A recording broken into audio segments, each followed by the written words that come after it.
10 থেকে 20 তারিখের মধ্যে কেশপুরে খুন হতে পারে। নিজেদের লোককে খুন করে মৃত্যুর রাজনীতি করার ষড়যন্ত্র করছে বিজেপি। হারবে জেনে বিজেপি প্রার্থী এবং তার দল খুনের ষড়যন্ত্র করছে, বিস্ফোরক অভিযোগ করেছেন ঘাটালের তৃণমূল প্রার্থী। বলে বুঝতে পারছেন দেব তিনি গুরুতর অভিযোগ করছেন। তিনি বলছেন 10 থেকে 20 তারিখের মধ্যে কেশপুরে খুন হতে পারে, নিজেদের লোককে খুন করে মৃত্যুর রাজনীতি করার ষড়যন্ত্র করছে বিজেপি। ঠিক কি বলেছেন দেব, দেখব। আমাদের কাছে যা খবর এসছে এখন বিজেপি যিনি প্রার্থী এবং বিজেপি দল যেভাবে ঘাটা লোকসভা কেন্দ্র জেতার জন্য লেগে পড়ে রেখেছে, আমাদের কাছে খবর আছে কি কেশপুরে তারা কোনো একটা ষড়যন্ত্র করে নিজেদের লোককে মেরে তার দোষগুলো আমাদের লোককে দিয়ে এবং একটা অশান্তি সৃষ্টি করে এবং সেটাকে নিয়ে ভোট করানোর চেষ্টা করবে। ওরা এখন বুঝতে পেরেই গেছে কি আর জেতার কোনো রাস্তা নেই যদি এরকম কথাবার্তা না বলে বা এই যে মৃত্যু রাজনীতি এখন ওরা শুরু করতে চলেছে। 10 থেকে 20 তারিখের মধ্যে বড় ষড়যন্ত্র করার প্ল্যান চলছে ওদের বিজেপি প্রার্থী এবং তার দলের। তো আমি আগে থেকে বলে রাখছি কি এরকম একটা ঘটনা কেশপুরে হতে চলেছে, যেহেতু আমরা এখন কেশপুরে আছি।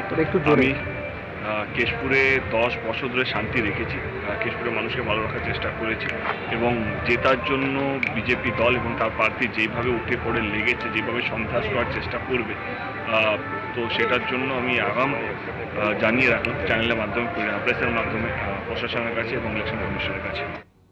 ফলে বুঝতে পারছেন মারাত্মক অভিযোগ করছেন ঘাটালের তৃণমূল প্রার্থী এবং অভিনেতা দেব। তিনি স্পষ্টত বলছেন যে অশান্তি পাকিয়ে ভোটে জেতার পরিকল্পনা করতে পারে, ষড়যন্ত্র করতে পারে, মৃত্যু নিয়ে রাজনীতি করা ষড়যন্ত্র করছে বিজেপি। একেবারে সময় বলে দিচ্ছেন তিনি বলছেন 10 থেকে 20 তারিখের মধ্যে কেশপুরে খুনের ঘটনা ঘটতে পারে, নিজেদের লোককে খুন করে মৃত্যুর রাজনীতি করার ষড়যন্ত্র করছে বিজেপি। হারবে জেনে বিজেপি প্রার্থী এবং তার দল খুনের ষড়যন্ত্র করছে, বিস্ফোরক অভিযোগ করছেন ঘাটালের তৃণমূল প্রার্থী। 10 থেকে 20 তারিখের মধ্যে খুনের ঘটনা ঘটতে পারে এইরকম আশঙ্কার কথা দেব বলছেন। ভোটের মধ্যে রাহুলের অস্ত্রে মোদির শান। এবার আম্বানি আদানির সঙ্গে যোগসাজশের অভিযোগে সরব হলেন প্রধানমন্ত্রী নরেন্দ্র মোদী। গত 5 বছর ধরে আম্বানি আদানিকে আক্রমণ করেছেন শাহজাদা। ভোট ঘোষণার পর থেকে চুপ কেন? গোপনে কি চুক্তি হয়েছে? আম্বানি আদানি থেকে কত টাকা নিয়েছেন একবার বলুন শাহজাদা। কত কালো টাকা পেয়েছে কংগ্রেস? হঠাৎ কেন আম্বানি আদানিকে আক্রমণ করা বন্ধ করে দিলেন? নিশ্চয়ই গোপনে কোনো চুক্তি হয়েছে। তেলেঙ্গানা সভা থেকে এবার পাল্টা আক্রমণ শানাচ্ছেন নরেন্দ্র মোদী।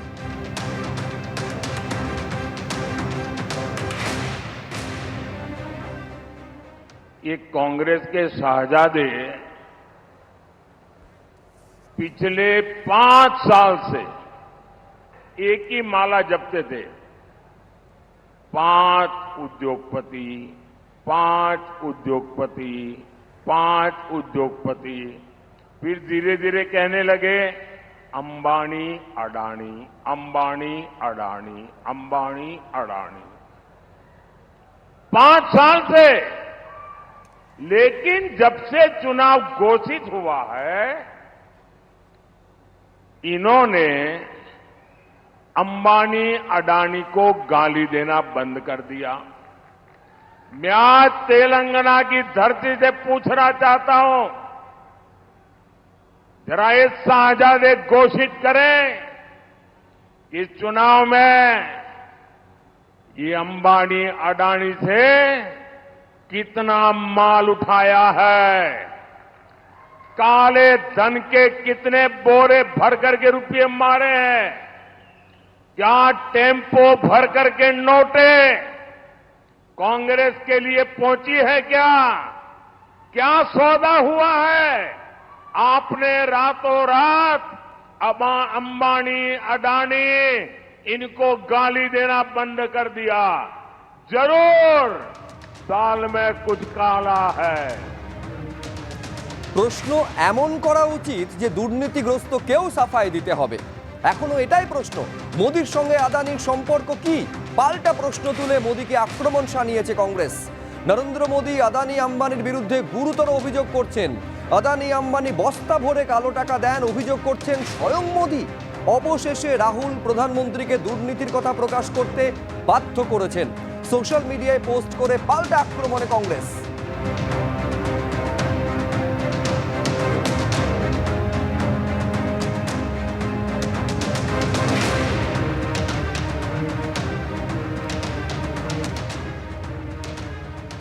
জবাব ফিরিয়ে দিয়েছেন প্রিয়াঙ্কা গান্ধীও। তিনি বলছেন প্রধানমন্ত্রী প্রকাশ্যে বলুন দেশের সম্পদ কাদের দিয়েছেন। प्रधानमंत्री ने आज एक बात कह दी है कि शहजादे अंबानी अडानी का आप नाम नहीं लेते, उनके पास कितना माल आ चुका है। मैं सवाल आपसे बुनियादी मुद्दे पर करता, लेकिन आपने मैं प्रधानमंत्री जी से ये सवाल करना चाहती हूँ, हमारे देश के शहंशाह जी से मैं ये सवाल करना चाहती हूँ कि जो देश की सारी संपत्ति है उन्होंने किसको दी है। ये देश के सामने एक बार मंच पे बोल दें कि देश का कोयला, देश का पावर, देश के हवाई अड्डे, देश के बंदरगाह, देश की सड़कें आज किसको सौंप दी गई हैं। ये एक बार कह दे, मेरी चुनौती है, मंच पे कह दें, फिर उनके सारे सवालों का जवाब आ जाए। वो कहते प्रधानमंत्री जी अचानक इतनी सफाई क्यों देने लगे हैं? अचानक इतनी सफाई क्यों देने क्या लगे? लग रहा है आपको? लोग सच्चाई समझ रहे हैं, लोग देख रहे हैं उनके साथ के भैया इनके थोड़ा लोग समझ रहे हैं कि इनके साथ क्या हो रहा है। लोग समझ रहे हैं कि उनकी जो मूल सुविधाएं हैं वो नहीं दे रहे हैं प्रधानमंत्री जी। 5 किलो का एक राशन का बोरा पकड़ा के कह रहे हैं कि तुम चुप हो जाओ और हम अपने बड़े बड़े खरबपति मित्रों को सब कुछ दे देंगे, उनके कर्ज माफ भी कर देंगे, किसानों के नहीं करेंगे। किसान जूझ रहा है, महंगाई इतनी है, कमा नहीं पा रहा है, मजदूर कमा नहीं पा रहा है, इनके लिए क्या स्कीम है?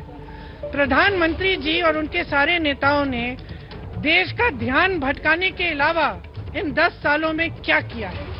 आज जनता पूछ रही है, जनता जानना चाहती है। একেবারে তেলেঙ্গানা সভা থেকে বড় অভিযোগ করছেন প্রধানমন্ত্রী নরেন্দ্র মোদী। তিনি বলছেন যে আম্বানি আদানি নিয়ে গত 5 বছরে লাগাতার অভিযোগ করে এসেছে কংগ্রেস, নির্বাচনে নির্ঘণ্ট ঘোষণার পর হঠাৎ করে সেই আক্রমণ বন্ধ হয়ে গেল কেন? নেপথ্যে কি যুক্তি রয়েছে, কি বলেছেন প্রধানমন্ত্রী? আবার দেখুন। ये कांग्रेस के शाहजादे पिछले 5 साल से एक ही माला जपते थे, 5 उद्योगपति, 5 उद्योगपति, 5 उद्योगपति। फिर धीरे धीरे कहने लगे अंबानी अडानी, अंबानी अडानी, अंबानी अडानी। 5 साल से। लेकिन जब से चुनाव घोषित हुआ है, इन्होंने अंबानी अडानी को गाली देना बंद कर दिया। मैं आज तेलंगाना की धरती से पूछना चाहता हूं, जरा ये शाहजादे घोषित करें कि इस चुनाव में ये अंबानी अडानी से कितना माल उठाया है, काले धन के कितने बोरे भर करके रुपये मारे हैं, क्या टेम्पो भर करके नोटे कांग्रेस के लिए पहुंची है? क्या सौदा हुआ है? आपने रातों रात अंबानी अडानी इनको गाली देना बंद कर दिया। जरूर दाल में कुछ काला है। ফলে বুঝতে পারছেন যে রাহুল গান্ধীর অস্ত্রে রাহুল গান্ধী এবং কংগ্রেসকে নিশানা করতে চাইছেন প্রধানমন্ত্রী নরেন্দ্র মোদী। আর এইবার আপনাদের দেখাবো তার কি উত্তর অধীর চৌধুরী দিলেন। হাস্যস্কর এটুকু বলতে পারি, প্রধানমন্ত্রী নিজে খুব নার্ভাস ফিল করছে বলে আমার মনে হচ্ছে। কারণ আমাদের পার্টির মূল এজেন্ডাই তাই, হাম দো হামারে দোকে বিরুদ্ধে লড়াই। হাম দো মানে অমিত শাহ মোদী, হামারে দো আদানি আম্বানি। এটার বিরুদ্ধে রাহুল গান্ধীর লড়াই সারা দেশ জুড়ে সবাই জানে। এখন মোদির কেন মনে হচ্ছে সেটা মোদি বলতে পারবে। আর ওর কাছে কিছু নেই, ওনার ভাড়ারে আর কোনো নির্বাচনী ইস্যু নেই, নির্বাচনের বলার মতন আর কোনো কথা নেই। তাই এগুলো আবল তাবল পাগলের প্রলাপ বকছে।